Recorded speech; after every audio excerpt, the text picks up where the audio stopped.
विश्व व्यापार संगठन WTO, वर्ल्ड ट्रेड ऑर्गेनाइजेशन, ये वर्ल्ड ट्रेड ऑर्गेनाइजेशन का लोगो है। NRDS क्लासेस में आपका स्वागत है। यदि आपने चैनल को सब्सक्राइब नहीं किया है तो आप सब्सक्राइब कर लें।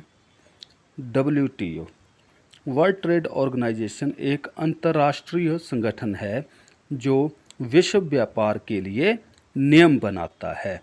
इसकी स्थापना 1995 में सेकेंड वर्ल्ड वॉर के बाद बनाए गए GATT के स्थान पर लाने के लिए की गई थी। WTO के सचिव और महानिदेशक जिनेवा में निवास करते हैं। सचिवालय, जिसमें अब केवल 551 लोग काम करते हैं और संगठन के सभी पहलुओं के संचालन का प्रशासनिक कार्य संभालते हैं। सचिवालय के पास कानूनी निर्णय लेने की कोई भी शक्ति नहीं है। जो भी अंतर्राष्ट्रीय संगठन होते हैं उनके पास किसी के पास भी कानूनी शक्ति नहीं होती है, क्योंकि यह जो संगठन होते हैं ये स्वयं सेवी संगठन होते हैं। लेकिन WTO जो है यह महत्वपूर्ण सेवाएं और परामर्श प्रदान करता है। तो WTO का जो हेडक्वार्टर है वो जिनेवा में है। WTO की संरचना कैसी है? WTO की वर्ल्ड ट्रेड ऑर्गेनाइजेशन की मूल संरचना में निम्नलिखित निकाय मतलब निम्नलिखित जो संस्थाएं हैं वो सम्मिलित की जाती हैं। पहली है मंत्रिमंडलीय सम्मेलन, मिनिस्ट्रियल काउंसिल। यह WTO का शासी निकाय है, मतलब एडमिनिस्ट्रेटिव बॉडी है, प्रशासन को देखती है। यह संगठन की रणनीतिक दिशा तय करने और अपने अधिकार क्षेत्र के अंतर्गत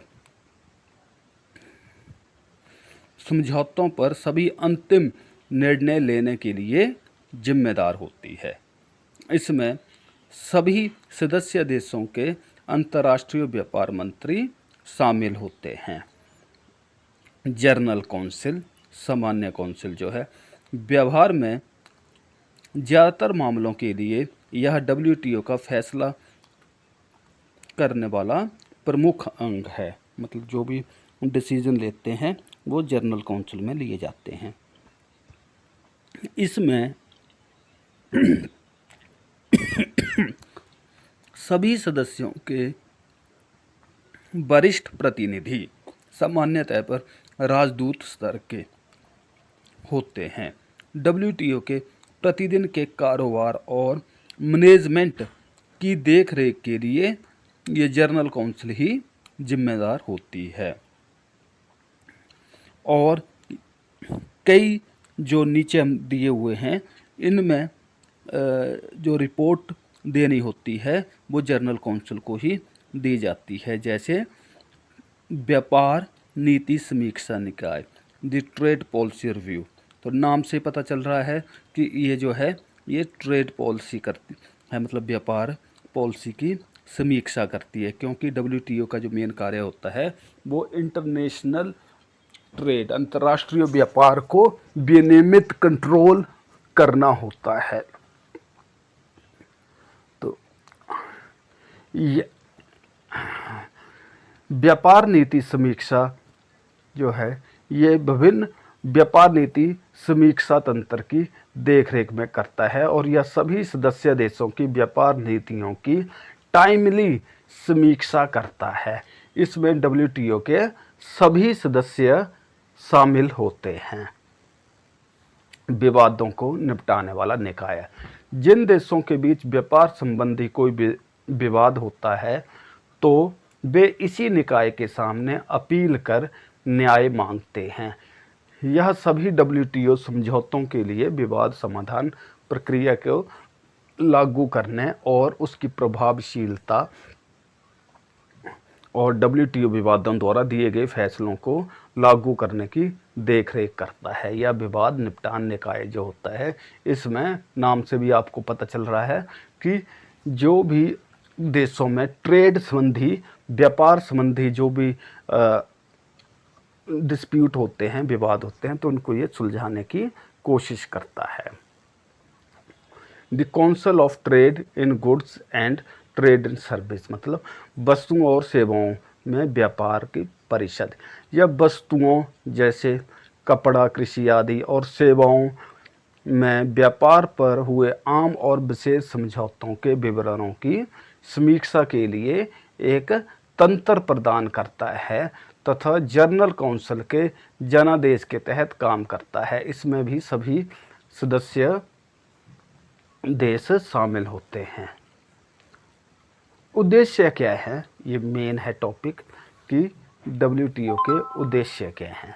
तो WTO के समझौते लंबे और जटिल होते हैं क्योंकि इनके पाठ कानूनी होते हैं। यह गतिविधियों की व्यापक रेंज को कवर करते हैं, इसलिए कई सरल मौलिक सिद्धांत भी इन सभी दस्तावेजों में होते हैं। और ये जो सिद्धांत होते हैं ये बहुपक्षीय व्यापार प्रणाली के आधार पर होते हैं। तो WTO के उद्देश्य निम्नलिखित हैं। नंबर 1, किसी देश को अपने व्यापार भागीदारी के बीच भेदभाव नहीं करना चाहिए और उसे अपने विदेशी उत्पादों, सेवाओं और नागरिकों के बीच भी भेदभाव नहीं करना चाहिए। मतलब व्यापार को स्मूथ बनाने की कोशिश करनी चाहिए। यहाँ व्यापार का मतलब दो या दो से अधिक देशों के बीच अर्थात अंतर्राष्ट्रीय व्यापार को स्मूथ करने की कोशिश करता है। दूसरा, व्यापार को प्रोत्साहित करने के सबसे स्पष्ट तरीकों में से एक है, अर्थात WTO का जो दूसरा उद्देश्य होता है वो अंतर्राष्ट्रीय व्यापार को और ज़्यादा प्रोत्साहित करना होता है और आयात प्रतिबंध और एंटी डंपिंग शुल्क आदि जो व्यापार को रोकने के तत्व होते हैं उनको कम से कम करने की कोशिश करता है। तीसरा इसका उद्देश्य है, यह सुनिश्चित करता है कि विदेशी कंपनियां, निवेशक और सरकारों के लिए व्यापार बाधाओं को मनमाने ढंग से नहीं बढ़ाया जाए। ठीक है, मतलब MNC और सरकारों के बीच जो भी व्यापार वगैरह होता है, अंतर्राष्ट्रीय व्यापार, वो सुचारू रूप से हो और उसमें मनमाने तरीके से उसमें अवरोध नहीं होने चाहिए। स्थिरता और पूर्वानुमान के साथ निवेश प्रोत्साहित होता है, अर्थात निवेश कब होता है, जब सरकार स्थिर हो और लोगों का उसमें भरोसा रहे। जब निवेश होगा तभी रोज़गार के अवसर बनेंगे और उपभोक्ताओं को प्रतिस्पर्धा का लाभ मिलेगा। जैसे वर्तमान समय में भारत में इंटरनेट की दरें बड़ी कम हैं, तो ये प्रतिस्पर्धा के कारण ही कम हैं। चौथा, अनुचित प्रथाओं को हतोत्साहित करना, अर्थात जो अनुचित प्रथाएं हैं, कौन सी प्रथाएं जो व्यापार, अंतर्राष्ट्रीय व्यापार को सीमित करती हैं, उनको हतोत्साहित करना, उनको कम से कम करना। जैसे बाजार को अपनी हिस्सेदारी बढ़ाने के लिए नियमित सब्सिडी और डंपिंग उत्पादों की लागत कम कर देना। पांचवा, WTO के समझौते सदस्यों को न सिर्फ पर्यावरण बल्कि जन स्वास्थ्य, पशु स्वास्थ्य एवं ग्रह के स्वास्थ्य के संरक्षणों को उपाय करने की भी अनुमति देते हैं। हालांकि ये उपाय राष्ट्रीय और अंतर्राष्ट्रीय व्यापार दोनों ही पर एक ही तरीके से लागू किए जाने चाहिए। मतलब जो भी व्यापार हो अंतर्राष्ट्रीय स्तर पर किया जाता है उसमें सिर्फ लाभ ही एकमात्र उद्देश्य ना रखा जाए, उसमें जो अन्य जन कल्याण के उद्देश्य होते हैं वो भी ध्यान में रखे जाने चाहिए। कार्य क्या करता है WTO के क्या कार्य हैं? WTO अपने सदस्य देशों द्वारा संचालित होता है। जो भी इसके मेंबर हैं वही डिसाइड करते हैं आपस में कि इनके क्या कार्य होने चाहिए, ठीक है। अपनी गतिविधियों को समन्वित करने के लिए या बिना अपने सचिवालय द्वारा काम नहीं कर सकता है। मतलब ये कार्य करने के लिए अपने सचिवालय के ऊपर डिपेंड रहता है। सचिवालय में लगभग 600 से अधिक कर्मचारी काम करते हैं और इसमें वकील, अर्थशास्त्री, सांख्यिकीविद और संचार विशेषज्ञ होते हैं। क्योंकि किसी भी व्यापारी के लिए वकील, इकोनॉमिक्स और सांख्यिकीविद इनकी बड़ी ज़रूरत होती है। और वर्तमान समय में तो संचार विशेषज्ञ, क्योंकि सारा व्यापार जो है आजकल अब इंटरनेट के माध्यम से संचालित होने की दिशा में अग्रसर है। तो ये जो हैं WTO के सदस्य को अन्य बातों के अलावा दैनिक आधार पर, ठीक है, बातचीत प्रक्रिया को सुचारू होने और अंतर्राष्ट्रीय व्यापार के नियमों को सही तरह से लागू करना सुनिश्चित करते हैं। सभी प्रमुख फैसले पूर्णतः सदस्यों द्वारा, चाहे वे मंत्रियों, जो कि आमतौर पर 2 वर्ष में कम से कम एक बार बैठक करते हैं, या उनके राजदूत प्रतिनिधियों, जो कि जिनेवा में नियमित बैठकें करते हैं, के द्वारा किए जाते हैं। व्यापार वार्ता, व्यापार के लिए वार्ता करना हम कर रहे हैं WTO के कार्य।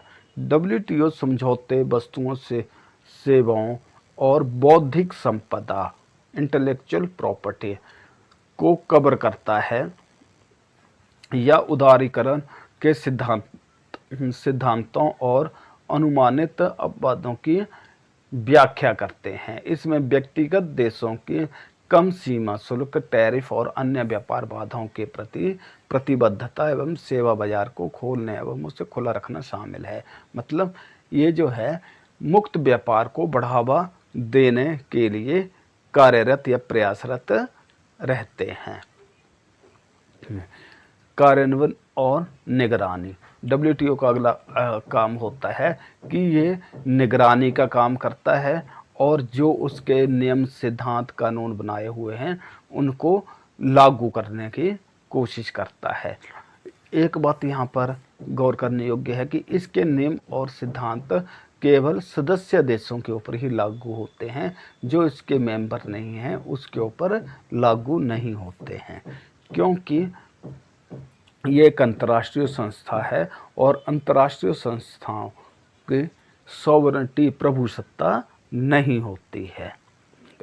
विवादों का निपटारा, यदि कोई व्यापार संबंधी विवाद हो तो WTO का प्रमुख कार्य उन विवादों को सॉल्व करना होता है। व्यापार क्षमता का निर्माण करना, WTO का अगला प्रमुख कार्य जो होता है वो व्यापार में वृद्धि करना होता है और व्यापार में, अंतर्राष्ट्रीय व्यापार में आने वाली जो अड़चनें होती हैं, समस्याएं होती हैं, उनको दूर करने की कोशिश करता है। सदस्य कितने हैं WTO में?